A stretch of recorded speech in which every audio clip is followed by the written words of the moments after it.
sound loud and clear? Thank you. Uh, Venki is how I can address you, if that's okay. Absolutely fine. We did Thank have you. a conversation backstage, and I wanted to really make sure that we address him rightly. And I give him a few options: Venkatesh, Prasad, Mr. Prasad, and Venki. And he said Venki is what resonates most with him. Right. A very good evening and warm welcome to MachineCon 2023. It's a pleasure to see you on the stage with us. Very good evening, and thank you very much. Thank you. We will ensure that the conversation is exciting and engaging. And audience have made a promise that they won't ask difficult questions, that's for sure. However, we will definitely want to delve into your understanding of game of cricket, the exciting peaks and troughs about your career, and also more importantly, the role of technology that it has played over the course of the year. Perhaps before I start, I have written a quick introduction about Venki, and I couldn't budge while not talking about it. So Venki is India's most celebrated fast bowlers. He's cherished even today for being part of the fearsome pace bowling attack that he used to put across the batsmen he was playing with. He had the ability to move the ball both ways and also possessed a variety of slow cutters.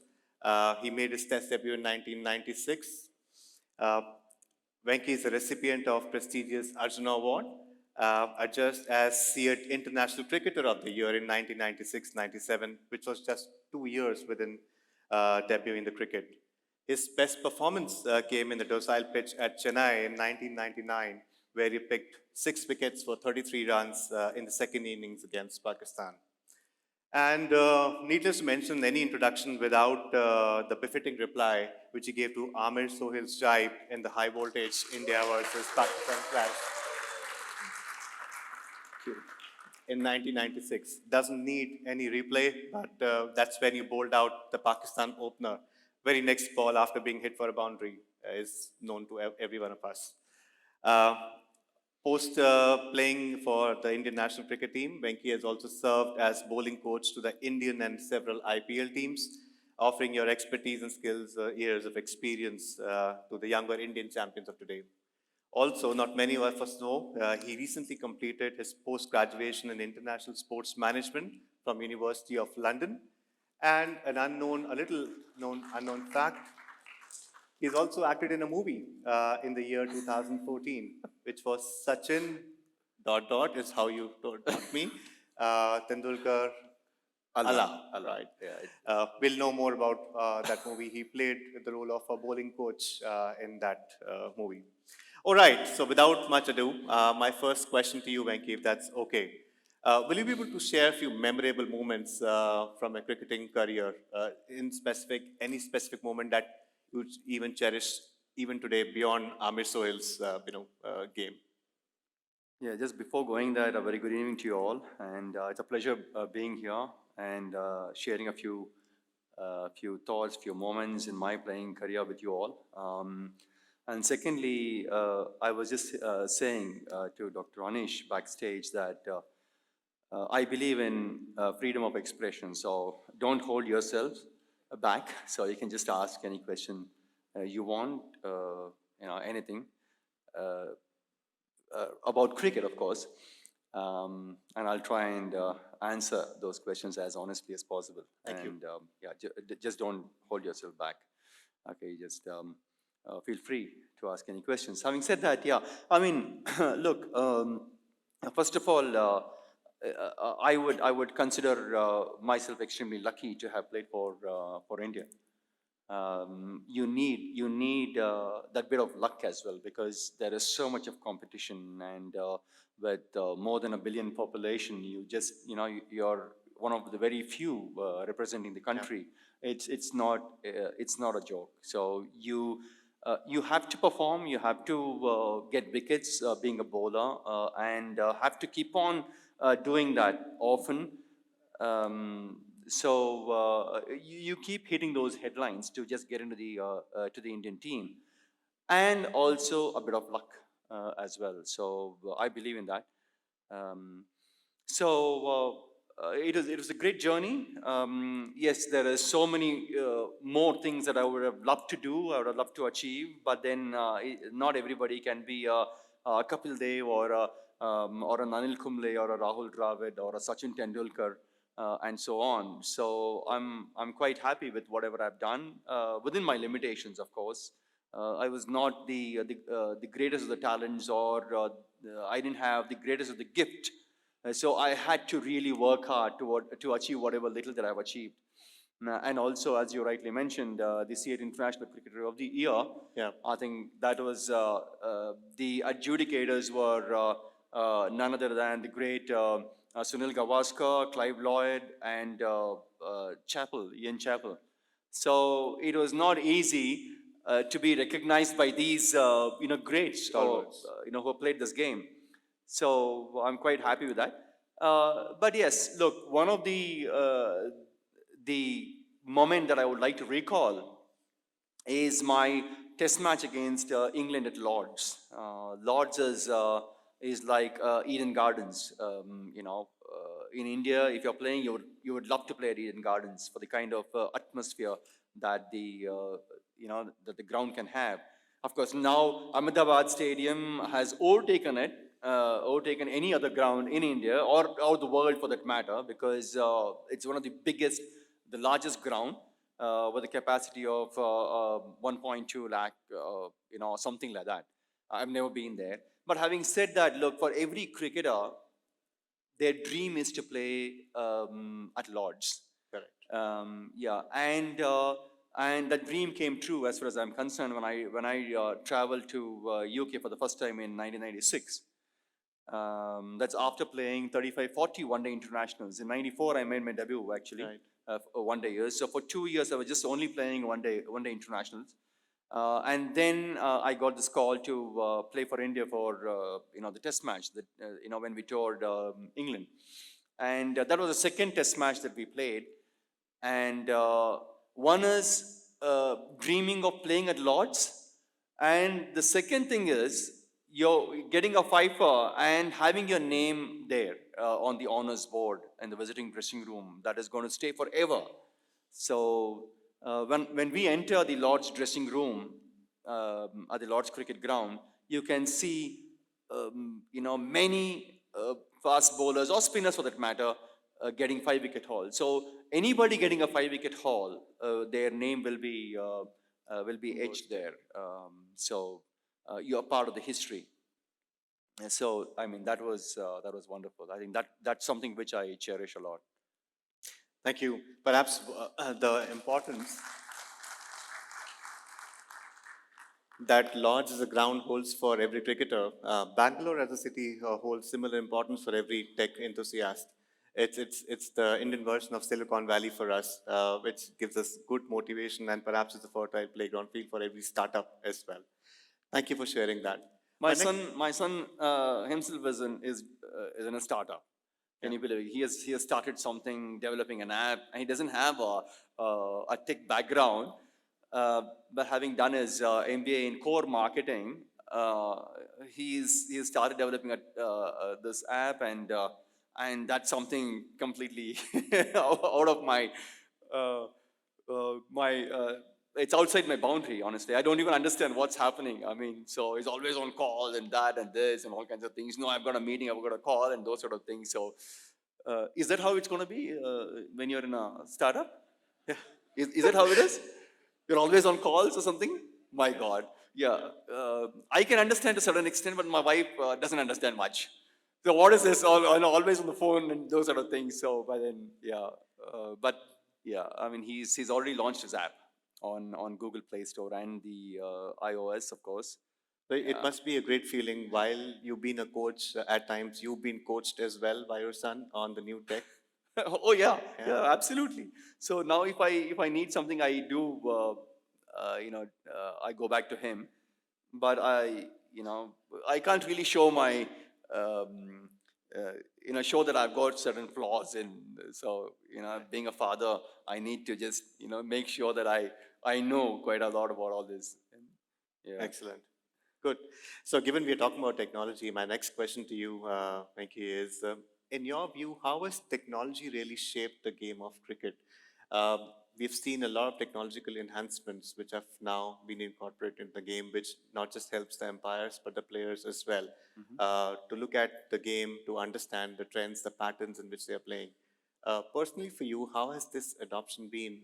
Do you think technology has acted as an enabler? And in particular, is there any specific technology or technique that you feel has really helped you as a cricketer? Look, when we were playing, I think probably technology came into cricket quite late, I would say, and especially in India, technology came probably in the year 2000, 2001. I think that's when slowly we were getting this technology into cricket and started talking about technology, started talking about a few things, and in 3 4 years, it just picked quite rapidly, I would say. And the first time that I was, I got to know about technology or how we can use the technology is when I went to UK to do my level 3 coaching course, ECB, English in a cricket board. So that's when we were introduced to this technology where it was a video analysis of a player, how you can how you can observe a player, and what are the areas of improvement that he has to be doing in his bowling or batting or whatever it is, and the methods of improvement. Right. So, as a coach, what have I observed? What are the areas I feel that a player needs to improve? And as a coach, what are the methods that I am going to present to him? If he does this, he can improve his bowling or his action or his non-bowling arm. If he's a right-hand bowler, or the bowling arm itself, or the back foot landing, front foot landing, and so on and so forth. So, I think technology is extremely important. Now I think it's pretty much taken over, I would say. The players depend a lot on technology, and the performance analysts. They might not listen to the coaches that much now, but they listen to the analysts, the performance analysts. But I still feel it's a very thin line. You can't just depend on technology entirely. I think eventually it's your skill that is needed. How you can adapt to a given condition, because the conditions keep changing, and you got to adapt as quickly as possible. So you cannot be dependent on technology all your life going forward. So I think it's you got to take the help of technology, no doubt, but also you need to understand, or one needs to understand how best they can use technology and the skill sets that they have to be more effective and get the most of it. Excellent. One of the current topics of conversation has been with the onset of chat GPTs of the world, where the artificial intelligence is really enabling humans to make good decisions. And talking about decisions, in a game of cricket, decision matters a lot, whether it's a decision of an umpire, decision of a bowler to select which type of bowl to bowl, decision of a captain, which bowl to field, and where to set up the field as well. In your experience, has there been any instance where you felt you took a decision, but which could have been better if you had support from technology, or if by means of tech, something was there to guide you that, Venki, do this differently and you will be far more successful? Yeah, I mean, look, before technology came into cricket, there were so many decisions which would go against the bowler or against the batter. One such incident happened when I was bowling against South Africa at Eden Gardens in Kolkata. So I think the batter was, now we call them batters. There's no batsman or a batswoman, so it's we're trying to keep it gender neutral in the sense. So batter was Daryl Cullinan, I suppose, South African batter. So he played the ball and it nicked. It nicked off his bat and hit his pads. Okay, but in an instance, what happens? Suddenly you feel it could be an LBW or something, and you just appeal, and then no, it's actually he has nicked the ball, right? And it's just half appeal sort of a thing. So you're not appealing fully or ferociously or going towards the umpire, asking him to really think about the decision. It's just that, you bowl, he nicks the ball. It's a very fine nick, but you know that it's his nick. Right. And it hits the pad. Okay, and in an instance, you just appeal. Then appeal in the sense like it's a half appeal. As I say, how's that? Oh, you do this. Correct. Right? I mean, you feel it's out, Yeah. but you know that no, he's nicked, so it's not out. But in the meantime, the umpire has already made a decision and he's lifted his finger, given it out. So these things could be corrected, and that's what has been happening now. Correct. So they've been given the options of reviewing the decision, Yeah, the DRS. Yeah. and so there is a fairness in most decisions. In most decisions, well, I think a lot of them can ask whether then you need an umpire. Why do you need an umpire then? Right? If you have to rely on technology every single time, then why do you need an umpire? I mean, just one person can be there, just standing there to make sure it's a no ball or not. Even no balls now. Correct. There is that beep happens, right? The moment he oversteps, there's a beep, so it's a no ball. Sorry.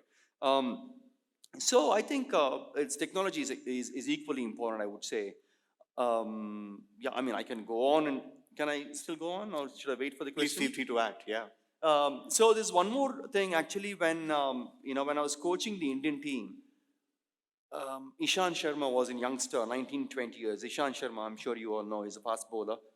Came from Delhi, and taller than me. He's 6'5" probably. Good fast bowler, good ethics, very disciplined and hardworking bowler. And he was just a youngster then, 19, 20 years. And so what happened? He was playing against Pakistan in Bangalore, and I was the bowling coach for the Indian team. And of course, we had a very good batting, good score on board, batting first, and then we had to bowl. So obviously, he was all over the place.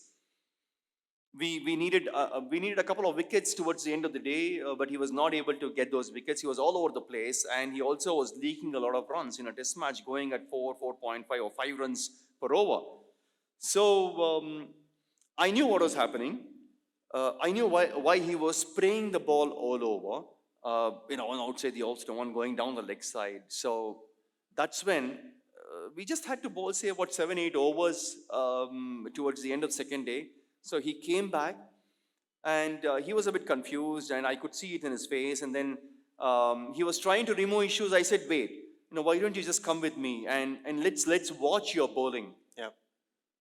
It's the video that we keep capturing the video. So that's where the performance analysts are very important. So you can always ask them to take it back forward, or rewind and those sort of things, and get to the root of the problem. So obviously the root of the problem was his wrist position. Okay, he was pushing the ball. He was pushing the ball this way, right? What we say in cricket is you got to have your fingers and wrists right behind the ball. This is what it is. And your action, based on your action, the ball would either come back into the batter, or it would leave the batter. Okay, it's based on the action. So there are different actions. One is side on action, front on action. It's a mixed action, and so on. So you might ask me, which is the best action? There is no one good action, but mixed action is not good at all. The moment you're mixed, there is a lot of stress on the back. So I don't want to coach here. So coming back to Ishan Sharma, so we showed that on the screen, on the laptops that we have, that the Indian team, or any team for that matter, has the laptop. So when we saw that, and all I said is, it's easy to say a lot of things. I think what I have learned in coaching is to say not more than 3 things, or just stick to one thing. That's the root. Okay, just go to the root cause, and if you address that, a lot of issues will get sorted automatically. So I think the root cause was his wrist not being firm, or not being right behind the ball. That was so we saw that he understood, because he was able to see himself Right. there on the screen, right? And we were drawing all those lines and everything, not making it too complicated. trying to make it as easy as possible so that he could understand. And then we didn't leave it there. See, after a tough day's play, okay, so I took him down, and I got him to bowl in not 22 yards. I just said, just stand here, just bowl the ball to me, and I was having a mitt with me. so, so I said, all you need to be doing is to just concentrate on the release, just your Right. fingers and wrist behind the ball. So we did a few in a few repetitions, and we went back to our hotel rooms and so on. Next day, paper. Okay, one of the legends of cricket, who is also writes columns. He says Ishan Sharma is not ready for Test cricket. It's on bold. So just imagine the kind of impact that can have on a youngster, right? I Absolutely. mean, he said what he had to say. I'm not blaming anybody here. Sorry. So that day he comes back, okay, and he bowls and gets a 5 for against Pakistan. Amazing. So after that morning's headlines. So that's the that's the advantage of having technology. So you got to, as a coach, how you see the technology is also very important. You can make it either complicated or you can make it simple. Correct. So it depends on the coach how he sees the technology, how he uses the technology. Thank you. That's a great instance. Perhaps, we find this really relatable to what we as leaders do on a day-to-day basis. We do have teams, we do have team members who we need to work on, coach them, mentor them, and guide them as well. But then there will be situations where we really need to motivate them. Picking on the same example that you shared with us, while there was an element of coaching, I'm sure you also had to do something which kept him motivated, especially while seeing headlines in newspapers that there's someone questioning about a player's performance. Did you do anything in particular? Is there any particular guidance that you will leave us with regards to how best can we keep our teams motivated? How best? Sorry, I didn't get you. So, is there any particular advice that you will share with us, which we can potentially use in our day-to-day job to keep our teams motivated, team members motivated? Look, for me, it's very important to understand each one's strengths and weakness. Okay, You've got certain expectation, but you can't be expecting everybody to be you, right, right? You are capable as a mentor, as a boss or whatever. So you might be able to do a lot of things, but then you can't expect the other person also to do the way you can do things, right? right, So it's important to understand the individual, and important to understand that person's mindset, that person's strength and weakness. So that's why I always feel that coaching is extremely challenging because okay, you've got 15 different individuals completely. They've got different skill sets, different mindset, different physique, and so you got to understand how best you can use X, Y, Z, those sort of things. So I think it's important to understand the person. It's important to understand the individual. So I think for that, there is something which we practiced in when I did my level 3 coaching course in UK. Is we call it as one-on-one. I'm sure you all will be doing that as yeah, well. So we do have a lot of one-on-ones, and I was the first one to bring all these things to India because the moment I stopped playing cricket, I got into coaching, and I also wanted to get better in coaching, and I always love challenges. So coaching is an extremely challenging and it's a thankless job, right, like mentors or your head of the wing or head of the organization or something. It's extremely challenging. So that's when I started doing my coaching courses to understand more about coaching, about the technique of bowling or batting or these one-on-ones and so on. So I got these these things, back to India in terms of National Cricket Academy. That's where I said, well, you need to be doing video analysis. right, You need to have one-on-one sessions with the mentor and the player.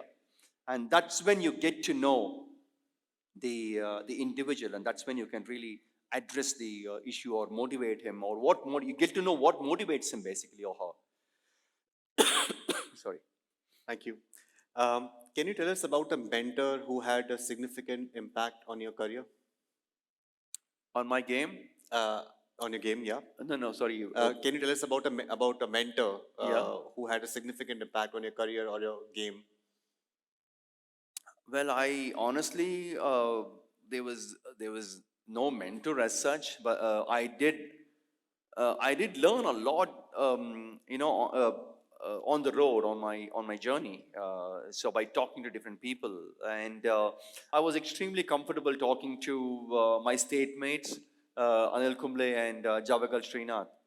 So I think they were extremely helpful because they were much senior to me. When it comes to playing for the country, and they had also had the experience of playing county cricket in England. So it was wonderful talking to them, and yeah, trying to understand myself.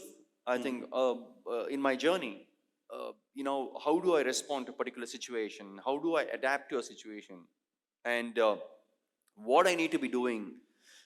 I have got certain limitations. I cannot be a Javagal Srinath or a Kapil Dev for that matter. Okay, I didn't have the all-round ability like a Kapil Dev. I didn't have the speed like Javagal Srinath, one of the quickest bowler India has ever produced till now, I would say, Javagal Srinath. So I didn't have the speed. So, with my limitations, with my certain weaknesses, how can I turn that weakness to strength? And what should I be doing to get better with my limitations? No matter how much I tried to bowl quick, I wouldn't have matched Javagal Srinath. So, I need to understand myself. So, in that case, that's exactly what everybody needs to be doing. I think self awareness is extremely important. You need to understand your strengths, your weakness. You need to understand how quickly you can adapt, and so on. And you've got to be creative as well. I think what helped me was being creative. I didn't have the pace like Srinath, as I said. I didn't have the capability of both being a bowler and a batter like Kapil Dev. Then I had to do something different. That's when I came up with this change of pace delivery, the slow Right. leg cutters that you can, people have been saying. Yeah. There was Dennis Lilly at MRF Pace Foundation. There was T.A. Shekhar, who was also heading the MRF Pace Foundation, where I went in late 80s and early 90s when I just started my cricketing career. There I did learn a few things, especially about fitness, but not much about technique as such. But then again, mentoring, we never had that concept. Interesting. So, does that mean that as a bowler, you had you planned for various strategies and tactics to outwit a batsman before every game? If that was the case, would you be able to share any specific example, any specific instance where you had to really work hard towards preparing before a game, which you thought would be really difficult, but eventually it came out to be an easy win for you? See, as I said, we never had this technology Right. when I was playing in mid 90s to late 90s, and the technology came into the game only during 2000 and early 2000. So we were all on our own, planning, strategizing. What is my line in length? Where is that? So every evening when I used to go back, whenever I used to play cricket against any other opposition, any other international team, I used to draw this pitch, mark 3 wickets on either side of the pitch, then have a small circle, that's the 30-yard circle, have a bigger circle, that is, I used to write all these things, right? A bigger circle, that's a boundary line. And then obviously, when we played, we had to have um, 7 fielders. Only 2 fielders were allowed outside the 30-yard circle. Even now, it's the same. But we also had to have 2 catching fielders, which they don't have nowadays. So they've taken that out. Okay, so I had to mark all those field placements in my book, and then, okay, if something goes wrong, what is the field that I can have? What is the next? Where can I shift this field? How can I bring it? So all these things used to happen. So um, probably if technology was there, it could have been slightly more easier. But then these things, what I have learned in my journey, it's next to impossible to forget that. Okay. Okay, but now what has happened is, I think the players have been uh, overly dependent on technology. Yeah, Right. they are not able to think for themselves. Yeah, so whereas we had to think for ourselves and see what best I can do and how best I can help the team. And do you think that that's impacting the player performance as well, over dependence on technology? I think so. I think so. To a certain extent, I would say, not entirely. It has also helped them. There's no doubt about Right. it. Um, yeah, I mean, we can see the moment somebody gets out, he comes there, takes out his pads, or before taking out his pad itself, he comes there, sits next to the next to the monitor, and he'll be seeing his own dismissal. I think sometimes if you're looking too much into your dismissals, or if you're looking too much into those deliveries where you're giving a lot of boundaries, Yep. it's sort of a negative feedback. I would say, why don't you look at a delivery which you have bowled superbly well, where you're beaten the button, you might not have gotten him out, but the point is you're bowled a fantastic line length. It did enough to beat the batter. I think this is what you got to be keep seeing and repeating. Exactly. Similarly, even for a batter, I mean, just look at the cover drive that you have played. How your the bat flow, or your back lift, or how the bat came down, how your leg was, uh, where you wanted to hit. That's where normally your toe points. Right. So these things, this is positive feedback. I think this is what they should be looking. I'm not sure what the players are looking at, honestly. Yeah, but if this is where coaches come in. I Okay. think coaches need to be, they need to be more positive, and they need to be telling the player to look at those positive things, not just their dismissals or something which is negative. Thank you. One of the most common phrases that that you may have heard over the course of a cricketing career is winning and losing is part of the game, right? And it happens with us as well. We do create strategies, we make strategy, we make products, but then there could be a possibility where we fail as well. Particularly when a team loses a match, it is not just the team. There are so many expectations, the expectations of a billion people behind that outcome of that match. How do you really tackle a loss? If in case you lose a game, and then coming back with the same set of motivation in the very next game, eventually to win it. So, what really goes in the mind to overcome that sense of loss? How do you deal with that situation? Um, well, one is you get used to it. You get used to winning. You get used to losing. You get used to, uh, negative media, or the attacks, media attacks, or attacking a particular individual, or and so on. But then, uh, honestly, we don't have anybody who would train your mind. Honestly, I think that's something which is lacking, I would say. I think you need a mental conditioning coach as well, Right. which is pretty much in the teams like Australia or England. They do have this mental conditioning coach, especially for these Ashes and all, which is high pressure for both England and Australia. Australia. So they would be having these mental conditioning coaches in terms of dealing with the loss, or even addressing a particular individual if he's going through a rough patch, and so on. But in India, we are still not open for it. And even the players also have to be receptive, Correct. right? So, in one way, I think they would say, "ठीक है यार, there is IPL anyway." Right? Okay. So even if I'm not there part of the team, I can always go back and play IPL, which is not much of an effort, just bowl 4 overs in a 20 over, it's a 20-over game, just bowl 4 overs, and and make my money. So, well, that thought has slowly creeped into the players as well. Okay. Now, but then look, it's a difficult part. I agree with you. It's not easy to take those losses, and you know that the expectations is so much higher. When you're playing against good teams, especially against Pakistan, Yeah. there is a media expectations, there is people's Country expectations, expectation. the spectators' expectation, and so on. So you would like to live up to that expectation, but then uh, sometimes it might not go your way. You got to just pick yourself up and come back positive. I think that's where the coaches are very important in terms of what kind of an atmosphere, environment that they're going to create around the players in the dressing room or when they go back to their hotels and so on.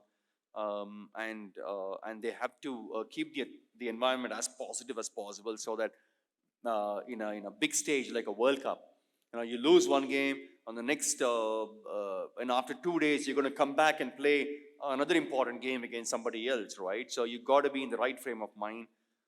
So I guess you're quite used to it, I suppose, and you got to be strong mentally. I mean, if somebody is not strong mentally, then he's gone. He's gone. So resilience is something that's really required, both mentally and physically, if I might say. My last question to you, and then we'll open up for questions from the audience, is what is your vision for the future of cricket? My vision, well, uh, um, uh, see, we got to uh, in India, we got to build a good pool of youngsters. Mhm. There is talent, but not enough talent. People say that we have got a lot of talent because of IPL and so on. No, I don't think so. Which is a very honest observation and honest opinion of mine. So we do have some talent, uh, but what is the structure that we're going to have for this talent to really grow, and to become next Virat Kohli's? Uh, because people felt that after Sachin, we were thinking who's going to be there replacing Sachin. So we got Virat Kohli, we got a Rohit Sharma, and now after Virat and Rohit, they're in the close to mid 30s now. So after them, who's the next the future players? So it is important to have proper structures. That's where I feel it's a combined effort from the board and from the National Cricket Academy to make Yeah. sure that you have proper structures, proper ATOs, give them enough opportunities, enough exposure to play in different conditions and to better their talent, better their skill, and by the time, and also give them this exposure of technology, especially now pretty much everybody are glued. They know what technology is all about, what they can see or how best they can use the technology. In fact, I had to fight hard when I was under 19 coach. Mhm. I had to fight extremely hard to get technology on board, saying that on board with the team, I would say, but I was fighting with the board mainly, and they were not for it. I mean, these guys, for the kids, for the under 90s, you don't need technology. We don't have to. We don't want to spend another. We don't want to spend a room or a flight or something for another person. Mhm. So I had to literally fight for another another guy who is sort of who would bring in technology, because these are the future cricketers, Correct. right? So I think, um, I mean, the structure is very important. I think the seniors, I think they need, when I say seniors, for the former cricketers, I think they need to stress on uh, stress on playing a longer format much more than the T20s. I would say that's what is going to be the future. T20s are fine. It's like fast food. But longer format, like a test match or a Ranji Trophy for that matter, that's where I think your character is really tested. So I think that's where we need to be going towards. I think now the table is turned. It's no more longer format. I think everybody are going towards a shorter format, shortest format, and towards IPL. That includes the parents as well. They're all pushing their kids to play cricket only to play in the IPL team and not for India. Oh. Not for the country, not to play test matches or Ranji trophies for their respective state teams. They're pushing their kids to play cricket so that they get into an IPL team and get their instant fame or something like that. So I think this is where I would Okay. I would look at, yeah. So to sum it up, talent, technology, and a right mix of all formats of the game is what you would say will be an ideal state of the cricket as a game for India. Is that Yeah, right? absolutely. Thank you. Absolutely.